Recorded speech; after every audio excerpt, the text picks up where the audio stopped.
Looking at our world from a theological perspective. This is the Theology Central Podcast, making theology central.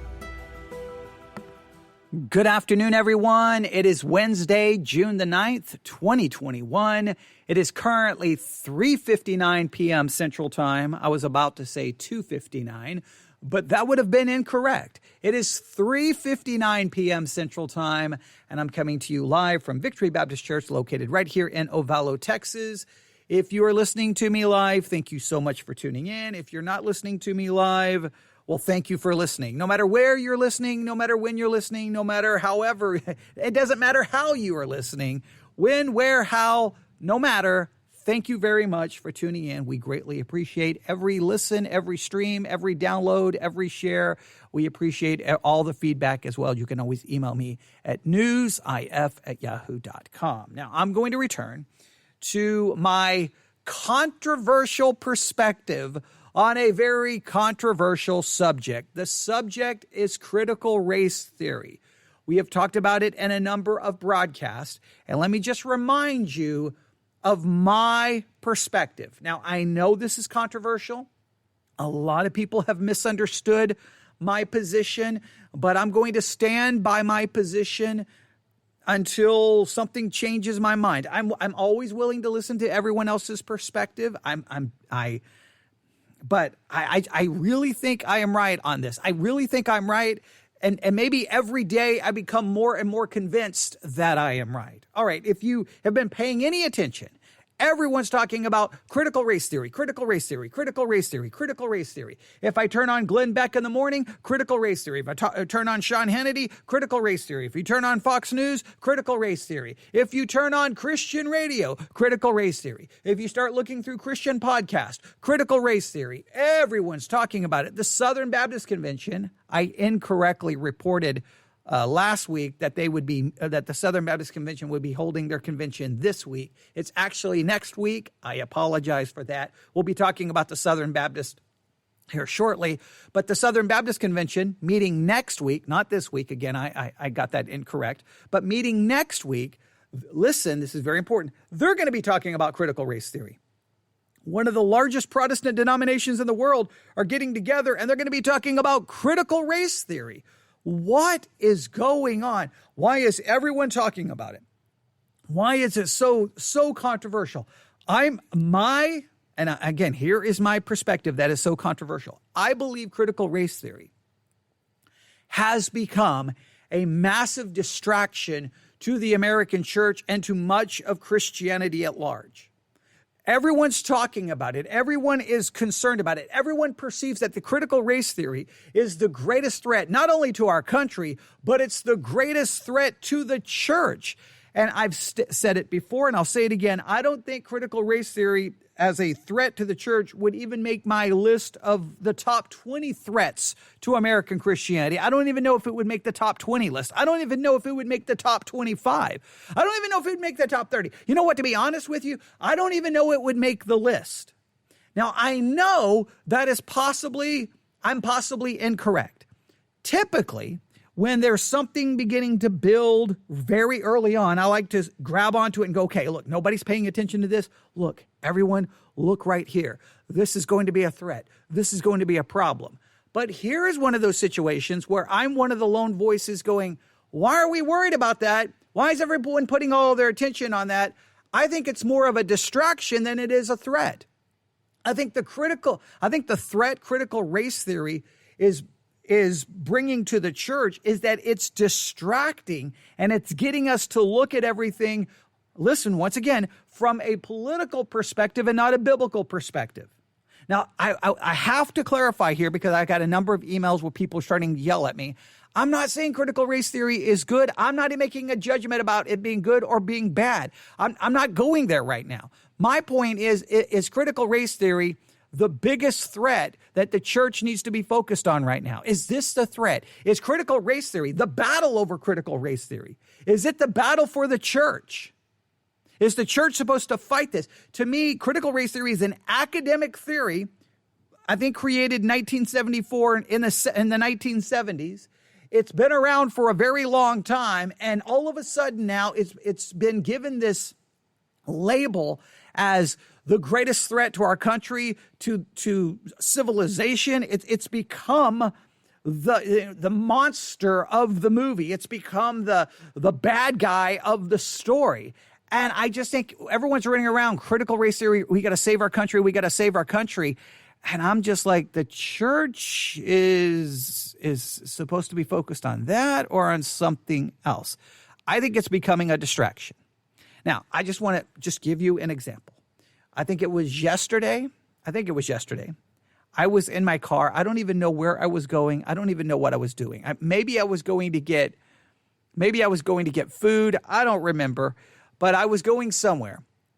And I turned on American Family Radio. Now, I told you a million times you should listen to American Family Radio from 10 a.m. to 6 p.m. one day when I'm not broadcasting, obviously, just so that you can hear a very large Christian radio network and just you can see if I'm using hyperbole when I describe it, but it's the most politically hijacked thing I've ever heard, because it's just when you're done listening to them by that point of the day, by the time you get to 6 p.m., you have to really, at times you'll be like, okay, yeah, at times they sounded Christian, but at other times it sounded like, Republican talking points. It sounded like a mixture of Fox News and, Sean Hannity, Mark Levin, Glenn Beck. It just sounded like a conservative talk radio instead of Christian radio. And that is my problem, because Christianity should not become politically hijacked. Christianity should be there trying to equip saints, preach the gospel, and looking at the world from a biblical perspective. But over and over, it's politics, politics, politics, politics. And every morning, I think from 10:30 a.m. Central Time, I think it goes to 11:30. I think it's from 10:30 to 11:30. I could be wrong. It's called Today's Issues. I believe it's an hour long. And they cover all of today's issues. Now, what is fascinating is they love to cover today's issues about what's going on almost in the political world. They don't. Now, sometimes they will talk about what's going on in the Christian world. At times they will mention it, but it's so political at times. So political. We have played clips from that program over and over and over again. And guess where we're going? We're going to go back to it, because the other day I got in the car. Like I said, I don't know where I was going. Turn on American Family Radio. Today's issues were on. And guess what they were talking about? I bet you can guess. Critical race theory. I cannot get away from it. It's just insane. Everything is critical race theory, critical race theory, critical race theory. So we're just going to go. And what I want you to do is, I'm not going to play the whole discussion here. So I am jumping into the middle of it, but I just want you to hear how they're going to talk about some really tragic and horrible things going on in our society, things that have happened in our society, some really bad things. And just watch how critical race theory is somehow viewed as the cause and the blame. Just watch how this takes place, and then we will discuss it. Are you ready? Here we go. It all comes back to this critical race theory again, of dividing the country into oppressor and oppressed. The theory being that the black population in general in this country is the oppressed. And they say that is what's causing the violence. In other words, white people are causing the violence because most of the crime that you just mentioned in big cities is black on black. Black on black crime. Right. It's black on black crime. But by putting CRT out there, critical race theory, you blame even that on white people. Instead of dealing, as Walker is saying, as Ray was saying, with the root of the problem here. They don't want. Now, let me stop right here. Now, if you were listening to the previous discussion, they believe the root cause for a lot of the violence in the black community is the breakdown of the family unit. Now, maybe there is some, we could talk about the possible cause and effects of that, how we would measure it. Obviously, we would agree that the breakdown of the family is never a good thing, but let me just make it very clear. Cain and Abel had a very stable family structure. They had a mom, they had a dad. There was no question about the existence of God. They knew God existed. They knew their mom and dad existed. They have a very good family structure. They did not have the negative influence of rap music. They didn't have the negative influence, supposedly, of rock music. They didn't have the negative influence of Harry Potter, or all the things Christians always blame as the thing destroying our country. So usually it goes rock and roll, or used to be rock and roll. Now it would probably be rap, hip hop, rock and roll, Netflix, Harry Potter, the horrible movies on our network television programs, video games, whatever. I just want to make sure we all know that Cain and Abel didn't have any of those things at all. None of those things influencing them, and a murder still took place. So let's first and foremost always realize the root cause of violence. First and foremost is the human heart that is desperately wicked and deceitful above all things. It is human depravity. We are all born sinners. We don't become sinners by sinning, but we sin because of what we are by nature, and that is totally depraved, dead in our trespasses and sins. That is the human nature. That is human beings. There have been violence at all times. Before critical race theory ever existed, before anyone even cared about critical race theory, before anyone even knew what critical race theory was, there was violence in the inner cities. There was gang violence. I mean, we can go back and talk about things that were happening in certain parts of the world at different times in certain inner cities. There's been violence. There's been violence all over the place. There's been war. There's been violence. There's been murder. There's been rape. We can go on and on and on. Literally as long as human beings have been walking the earth, all the way back to Cain and Abel. So let's just keep that in mind because they've talked about root causes here, but they've not at one time in the previous discussion, because I'm jumping into the middle of this, but you can go back and listen to it. It's today's issues, I think, from yesterday. Yeah, today's Wednesday, so yesterday. It's they break it down. Their podcast is broken down like they'll have two different podcasts for Wednesday, 2 podcasts for Tuesdays. That's breaking the 1 hour into 2 30-minute segments. And this is the segment supposedly about Kamala Harris, but it's they turn it in. I think it's about the vice president. It's about the border crisis. And next thing you know, they're talking about critical race theory. So, but you can go back and find it. If you can't find it, let me know, and I will help you find it. But if you go back, they talk about the root cause, and they don't ever mention human depravity. Now, this is a Christian radio program. A Christian radio program. They all own Bibles. So what did they blame Cain and Abel on?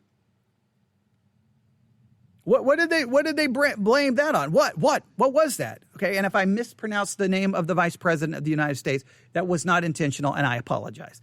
Because I always hear people say it differently. So if I said it incorrectly, I do apologize. But what do you blame that on? And it's like I've watched Christians always run around, oh, look at everything's going on. Oh, it's music. It's Hollywood. It's this. It's this. No, it's the human heart. Now, I'm not saying that these things can't lead to more problems, but it's just like, hey, this violence, and somehow it's critical race theory. Just watch how this plays out. Want to deal with that. They don't want to deal with the reality. No, because people are accountable for their actions. Exactly. They don't want to hold people. It's easier to blame racism than it is to say, "Hey, we need to, as Walker said, put the valuing back on fatherhood and marriages in all of the country, but certainly in the black community, to help, and that would greatly go to solve the problem of the black-on-black crime that you talked about, which is a big problem, especially, again, in big city America. I'm just saying, if you look at the statistics and the stories that are coming out every day, it's spiraling out of control in big city America. I'm talking about violent crime. And I read a story yesterday about Buckhead. Suburb of Atlanta. Is Steve going to have that next hour? Yes. Buckhead is the wealthiest community in Georgia, and it's inside the city of Atlanta. It's like a part of Atlanta, and they've got crime spiraling out of control in the wealthiest part of Atlanta, to the point where the people of Buckhead are saying we want to separate from Atlanta and form our own police force because the Atlanta police doesn't respond to and it's getting more dangerous. Because of budget cuts that the mayor said we need to cut the budget of the police department. Yeah. So that's what's happening there. Buckhead provides 41% of the tax base for the city of Atlanta. And they're saying we don't have... Oh, that's why Atlanta doesn't want to let them secede. That's because they provide the tax money for the greater Atlanta area. But the shooting of that jogger the other day in Buckhead... Yeah, tell folks what happened. Guy's out jogging, all right? He's out jogging. In the wealthiest area of Atlanta, a very, you would think, safe and secure community. Car drives up, lowers the window, starts shooting him. He's wounded twice. He's going to live. He's going to be fine. But then there was another encounter, I think, involving the same person in that car. So and what happens many times, an incident like that causes the citizens to say, we're not going to allow innocent people out for a jog in the morning to be shot at for no particular reason. And I mean, we're seeing this over and over and over again. There's another video. Fox was playing this yesterday. I think it was an elderly lady stops to put gas in her car. This was in California. A guy gets out of the vehicle and goes over and pounds on her. Yeah. Doesn't know this person. This is what's going on in America. And I keep going back to critical race theory, but critical race theory is stoking these incidents of violence. Now, I want you to stop right there. According to Christian radio, the thing stoking, the thing that's causing these acts of violence that they just reported on is critical race theory. Now, that's making a very dogmatic claim. Now, have they done any investigation finding out that the man who started beating the woman or the man who shot the jogger, that the person was motivated? They took a class in critical race theory, and after taking a class in critical race theory or reading a book on critical race theory or listening to a podcast about critical race theory, they got in their car and they drove around like, I'm going to beat up and kill someone who's white. Was it because of critical race theory? Now, the claim was that that's what's causing it. That's what's stoking these acts of violence. That was his exact words. Wouldn't you have to prove that? Wouldn't you have to prove that it's critical race theory? Now, I would love for these individuals who did these things to be found, to be held accountable, obviously justice to be done, punished to the full extent of the law. But I would like access to them for just a couple of minutes and just come in with a questionnaire about different things about critical race theory and see if they have any understanding of what critical race theory is. And then after I've done that, see if they really know, then ask them, have you ever heard of critical race theory? And I would not be shocked if they said, I don't know what you're talking about, never heard it. And then if I asked, what school did you go to and what years did you attend that school, go back to the curriculum of that time to find out if they were even taught critical race theory in any meaningful way at that time. Look, it's turned into critical race theory is literally being blamed for everything. Anything, critical race theory, critical race theory, critical race theory. It's literally, I'm just confused. Why? And look, when the world does this, I'm not confused because the world is living in darkness. But when Christians just start following the marching orders of their favorite political party, they start following the marching orders of the world. That's when I have a problem. And that's when Christian podcasters have to go, stop, time out, wait a minute. So now these acts of violence are literally being blamed on critical race theory and no support is offered. That's like me saying, you know what caused these acts of violence? You know what caused these acts of violence? They watched Lord of the Rings. That's what caused these acts of violence. It had to be Lord of the Rings. They had to be Lord of the Rings. Well, do you have any evidence that they watched it? No, but Lord of the Rings makes me violent, so it's got to make everyone else violent. I say that somewhat in a joking manner because I hate the Lord of the Rings. I despise the books, hate the movies, The Hobbit, Lord of the Rings. I can't stand them. I cannot. No, I don't appreciate them. Don't like them. Just can't stand them. Right? No. And I know that's going to make Christians mad because if you criticize the Lord of the Rings, I think that's supposedly a sign of salvation or something. But I don't like them. All right. So I know I probably just offended you. If you love them, great, fine. Watch it all you want. Just don't invite me over. Okay. Because no, I'm not. not watching. But the point is, I could just as easily just blame it on Lord of the Rings. I could just easily blame it on, there's a pretty good chance that the reason these acts of violence are being stoked is because people are eating meat. People are eating, they breathe air. They eat cereal. I mean, it's just like critical race theory now is the go-to. But now listen, if these individuals are arrested and they say the reason I did this was critical race theory, then by all means blame critical race theory. But you can't just be on the air behind a microphone on a major Christian radio network blaming these acts of violence on critical race theory without some kind of evidence. Is there any standard on what you can say on Christian radio? Is there? Is there any speak the truth, put away lying. I thought that would be the Christian standard, but maybe I'm wrong. Let's just turn on the microphone and just throw out random accusations and blame it because they think critical race theory is the greatest threat in the history of, the world. But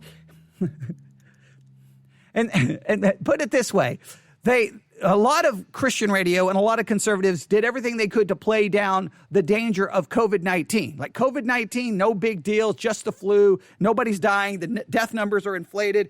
Don't have to worry about it. Don't wear a mask. In other words, play down COVID-19.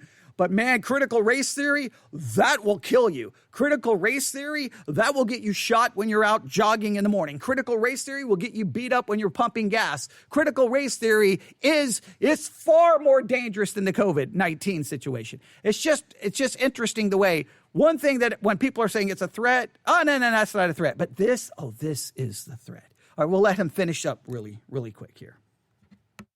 The crimes against Asian people, elderly Asian people keep getting attacked. Right. They didn't do anything wrong. Right. But there is a license being given to particular individuals to go ahead and do violence. Yeah. This has got to stop. Yeah. You're listening to today's issues on AFR 10. And he thinks, and that's going to be the end of that segment, but he thinks, and if you put that all in its context, what's giving people a license to do these acts of violence? They would argue it is critical race theory. Now, I know, just go around, and you can do it inside your church. You can do it to with your friends on social media. Just call them, and just say, hey, let me ask you a question. What do you know about critical race theory? Have you ever been taught it?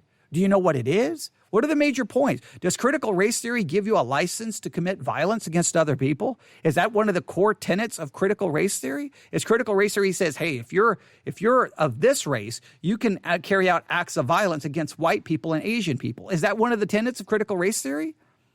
Can they even articulate that? Can they even tell you? Is critical race theory like threatening your church? Do you have small groups? Are people getting together and studying critical race theory? Is there a movement in your church to get critical race theory promoted in the church curriculum? Like, I'm just baffled by what is happening. But that's just another example. That's Christian radio. Critical race theory. Glenn Beck this morning on his program was going crazy again. Critical race theory. It's just non-stop. And I'm just having a hard time figuring out why now Christians are so caught up in it and about it. All right, so I'll stop right there for this. You can tell me what your thoughts are. Do you think this is becoming a distraction? What do you think? Now, look, by all means, violence against anyone of any race should be condemned by Christians. But but the issue is it's an issue of depravity. That's what we have to fight against. We have to present the gospel. You want families to be stable? Well, first and foremost, listen, we would say that it's the gospel that's going to provide stable families. But before we start pointing the finger at the world or start pointing the finger at broken homes inside the black community, maybe the American church should look at how many Christian marriages end in divorce, right? Maybe we should look in the mirror and figure out, instead of telling everyone else that, because even earlier in that segment, they talk about that basically the government should work with churches to help, stabilize families. Why should the government work with churches to stabilize families? Why? First of all, I don't want the government and the church working together in any capacity. And number two, does the church have a strong track record of providing stable families? Again, how many Christian marriages end in divorce? Right? I mean, Okay, maybe we just need to work on preaching the gospel and discipling people and equipping people in their Christian life. And that's going to be the thing that's hopefully it's going to. I mean, what Christians do instead of equipping Christian, this is what we have a tendency to do. Whenever we see Christian marriages fall apart, then we think that what we need to do is then spend hours and hours on, conferences about marriage counseling, books about marriage. Again, I will argue it's about spiritual growth, spiritual maturity, being equipped and growing as a newborn babe, the sincere milk of God's word. It's growing as a Christian. If you have two individuals who are married who are growing as a Christian, they still may have problems. They still may have difficulties. In fact, they will. Yes, I'm not saying they shouldn't ever get counseling, but I'm saying if both of them are growing in their faith, they should be able to sustain their marriage based off the way Christianity teaches us to prefer the other people, to forgive, to love even your enemy, humility, on and on and on about what true love is. Love is about the other person, not about you, putting away selfishness. There's so many principles just in basic Christianity, Christian discipleship, and Christian growth that have profound impact even on keeping a marriage together, even before you get into some of the specific issues and struggles within marriage. The first thing when people have marriage problems, the first thing that needs to be spoken of is where are you at spiritually? How are things going with you spiritually? How are you doing in your spiritual growth? How are you doing in your spiritual maturity? What are you doing? How spending time in prayer and Bible study? It's getting back to the basic elements of your spiritual life first and foremost. But that's a whole different podcast episode. Again, not saying that you should never seek out counseling. Not saying that. I'm saying that everything should start with where we are spiritually. That's where everything should start. But I just do find it sometimes frustrating that the church always thinks they can tell everyone else out there, hey, the reason all this is happening in the culture is your family's falling apart and you need the church to help you tell you how to keep your families together. Well, maybe before we start telling the world what we can do for them, maybe we should look in the mirror about what we are doing or not doing even inside the church. All right. I'll stop right there. Everyone have a great day. You can email me at newsif@yahoo.com, newsif@yahoo.com. I should be back on the air here shortly. God bless.